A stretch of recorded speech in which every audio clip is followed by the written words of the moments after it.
So all over my socials, wherever I post boot related content, TikTok, YouTube, Instagram, not Twitter, but everywhere else, I keep getting the same questions or comments and kind of responses of, Charles, why are you always wearing FG boots on turf? That's dangerous, it's unsafe. Why don't you ever wear AG boots? Why can't you review more AG boots? Okay, I have a pair of AG Tiempo 10s. I wore them and this is my entire review on them. Please get off my back. I'm going to be bringing a lot more AG reviews to you guys, hopefully. I'm only training on turf this winter for the most part. It is below freezing in Michigan where I'm at. All the pitches are frozen solid. Can't get out there. I'm getting too old to go out and shovel snow and all this other stuff. So I'm training inside on turf fields, bringing you these reviews. I like this boot a lot. I think it is actually a very, very solid boot. I don't think it's a Tiempo. It doesn't have the leather anymore. It's this fake synthetic leather called Fly Touch Plus, and I don't mind it. I think it's a very responsive upper. I'll get into all that again, but it's a good boot. I wanted to test this AG plate out for a long time. Let's get into it. To start with this sole plate, it's going to take up a majority of the video, but it is a similar sole plate to the Phantom GX especially, not so much to the Vapor and the Superfly. Those ones are a little bit differently laid out. They always have been, but these have little tiny like triangles coming off every individual stud. I believe each one has two. It's for support and just kind of, you know, keeping the boot a bit more stable and structured, which I always appreciate. And it also has these three little like dots that form a triangle in the forefoot here. And I never really saw the point of having these studs on any boots, like how the Ace 15.1 had tons of tiny ones, and a model I tested recently had them. I can't remember off the top of my head, but do they help with grip? I don't really think so. They're barely making contact on the grass or the fake grass, so I don't really know why they're there. What this sole plate does expose is the pressure relief points that the Tiempo 10 actually has. I was confused on what they were at first when I got them before they were released and then after Nike explained them. However, they're kind of covered up by some of these studs, and I really just don't think they do anything. I don't feel like there's any difference in pressure on any of the pressure points. I guess one of them's on a stud, but to me it doesn't really do anything, and kind of just glaze over it and cover up the sole plate itself. Just, I don't know why they did it in the first place. And like any AG sole plate, the studs are a little bit shorter. This is just because you don't want the studs digging into the ground as much, getting stuck on anything. They're also conical, which is, again, like pretty much any other AG sole plate you'll see. This just allows for the studs to kind of move and articulate a little bit better than an FG pair would do, and the FG is supposed to dig in, whereas the AG is supposed to give you some traction, but not get super stuck in. So it all kind of balances out and makes sense when you look at it from the perspective of trying to reduce injuries and not have too much grip on the pitch. If we want to talk about how the sole plate performed on feet and the overall traction it had, I had an issue with it, and I don't know if it's the facility I was training at, which does have a nice turf field, and I'm appreciative of the fact, I cannot speak today, appreciative of the fact that they let me train there and shoot these videos and all the B-roll.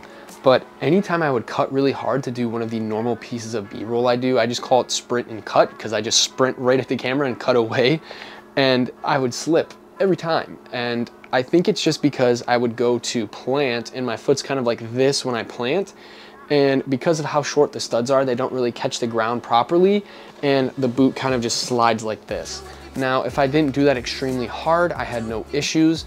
I also think it might have something to do with the turf itself at that facility. And what I mean by that is it's, again, not a bad turf field. It's actually really nice, but the grass kind of lays down a little bit. So the best way I can describe this to you is if this is the root of the artificial grass, it has like the top half, I guess if we call it that, the top half kind of just sits and bends over and folds a little bit because there's either not as much infill or that's just how it's designed.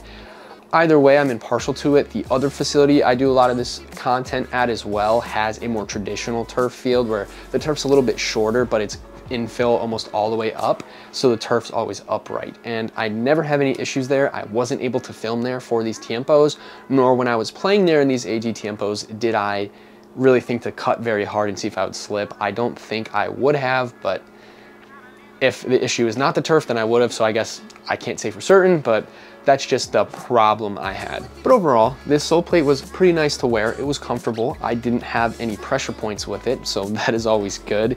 And you know, I think on a normal turf, like 11v11 pitch, I think it'll be fine. I think this is actually a very viable option for those who want an AG sole plate and don't want to wear FG on turf.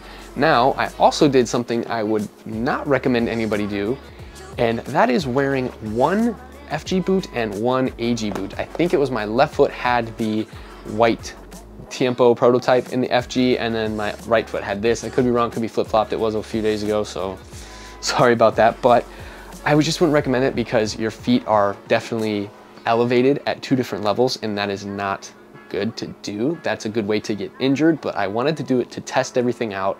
And from what I remember, I think I had very little or zero instances of cutting on the FG boot and where it would slip and slide. So FG obviously is going to give you more traction, but that's still just a problem I had with the AG where I would slip like that, and that's kind of not what you want, because ideally the AG sole plate is supposed to give you traction, but the flip side of that is FG is going to give you more traction, be a lot more aggressive, which is something you also don't want on turf. So it's not something that's a selling point, or I'm saying that you are going to slip when you're playing, because when I played in these normally, I did not slip at all.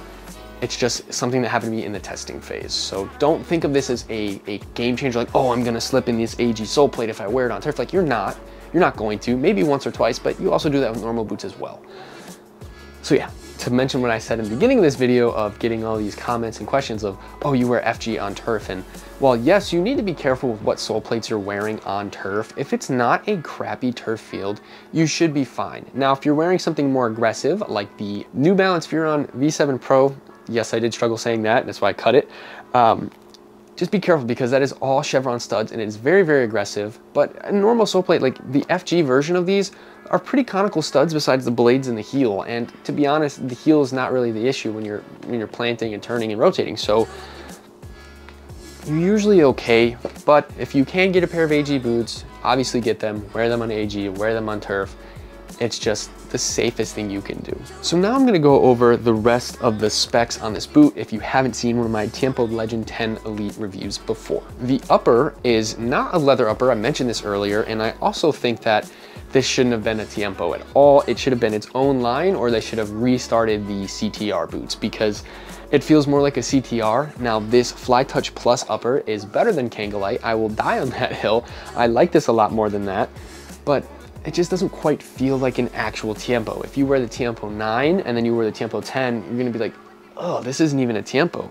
Doesn't make it a bad boot, just shouldn't share the name.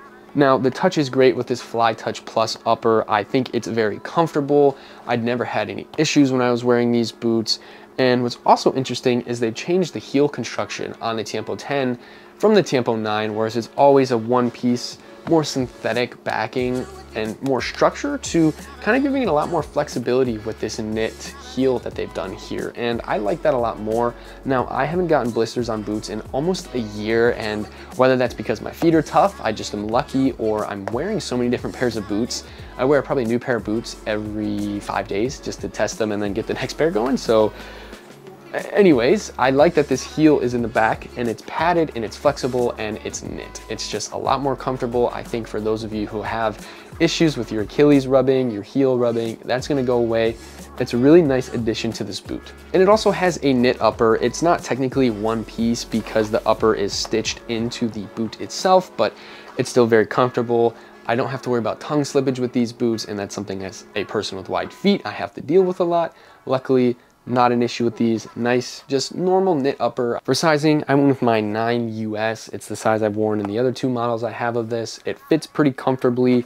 The width are a little bit more narrow than a leather Tiempo, but they stretched out fine and didn't cause me any issues from the moment I put them on to now. So that's good. Probably wore them about 10, 12 hours, the normal time I wear boots, and did the job. So typical size, whatever you wear in Nike or worn in Tiempos in the past, I recommend you get for this boot. The lockdown on this boot was actually phenomenal. I didn't have any issues at all with it whatsoever. If we want to talk about my issue with slipping and sliding, if you look in that video, it's just when I plant and my foot stays in the boot the whole time. It's not my foot planting and then sliding out or anything like that. So that's good. That means that this boot does its job of hugging your foot well. The lacing system I have not had an issue with, and you know, I just tie my shoes like I normally do. No runner's knot or loop or anything else that a lot of other people like to do to help with lockdown. I just tied them up normally and they did the job there. So if you're worried about them coming off your feet, they're not going to come off your feet.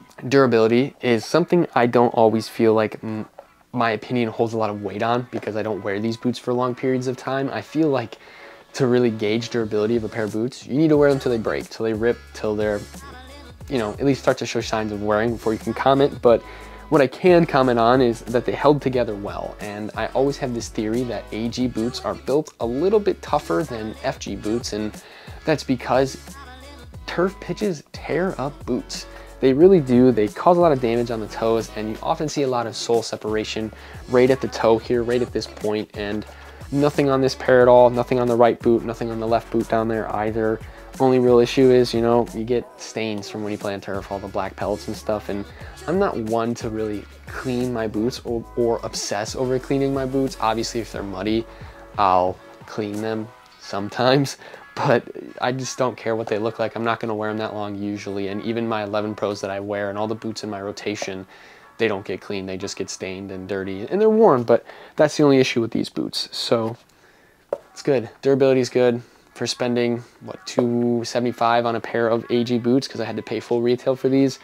I at least got what I paid for the 10, 12-ish hours that I wore them. So I guess shout out to Nike, but not really because their durability is crap. My overall rating for these boots, I rated an 8.3 on the prototypes, and I can't remember what it was on the other review back in May or June. But what I can say is that 8.3 feels right. It feels like it's a B minus, maybe a B boot if you go on a letter grading scale, and that's kind of typically more what I've been rating my boots on lately. Is it a boot I'll keep in my rotation? Probably not. It's just not that big of a wow factor. I do think that, you know, just because it's a fly touch synthetic leather, should you not wear them? No, I think you should. And if you're someone who's like, I'm not gonna wear them, I only wear leather boots, one, I feel you there because leather boots are great, but two, give them a try. Just try it. Try them on in a store and see how you like them. And that's all I have for you guys today. If you like football boot reviews, videos, football boots in general, please make sure to check out the rest of the YouTube channel. We have tons of cool videos up on all sorts of different kinds of boots. And with that, I will see you guys in the next review.